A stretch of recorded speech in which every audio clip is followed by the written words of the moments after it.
नमस्कार, गावरान तडकामध्ये आपलं स्वागत आहे. आज आपण कवटाची बर्फी करणार आहोत. तर हे कवट आपण चांगलं फोडून मिक्सरला फिरून घेतलेलं आहे. आपण पूर्ण लय नाही फिरवलेलं, त्यातल्या शिरा काढलेल्या आहेत, जे दोरे असतात जाड जाड ते सगळे काढलेले आहे.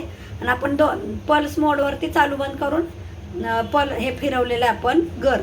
आता आपण हा वाटीत काढून घेतलेला आहे. आता हा आपण मोजून घेऊ, जेवढा गर निघेल त्याच्या दुप्पट आपण गुळ घालणार आहोत त्याला.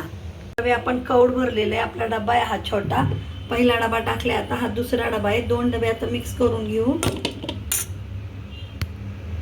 ज्या वाटीने आपण गर मोजून घेतला होता कवठाचा, त्याच वाटीने आपण 2 आणि थोडेसा वरती जास्त गूळ टाकलेला आहे, कारण कवठ आंबट असतं. आणि 2 वाटे आपला भरला होता, तर आपण 2 वाट्या आणि थोडासा वरती गूळ टाकलेला आहे, की जेणेकरून आपला आंबट बर्फी व्हायला नको.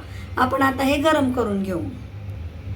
गुळाचं पाणी झालेलं आहे, हे आपण पूर्ण आता शिजवून देणार आहोत. त्याचा पूर्ण असा सुट्टा गोळा झाला पाहिजे. आता आपण हे शिजवून देऊ.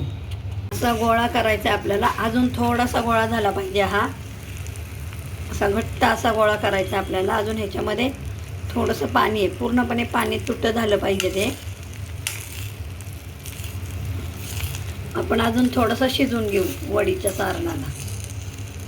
आपला गोळा आता झालेला आहे. आपण आता परातीत काढून घेऊ ताटात.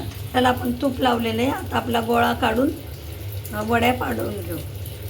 आता आपण आपलं सारण ह्याचं थापून त्याच्या वड्या केलेल्या आहेत. आता अशा प्रकारे तयार आहेत आपल्या कवटाच्या वड्या. हे बघा, अशा वड्या झालेल्या आहेत. हे बघा, अशा प्रकारे तयार आहे आपल्या कवटाच्या वड्या.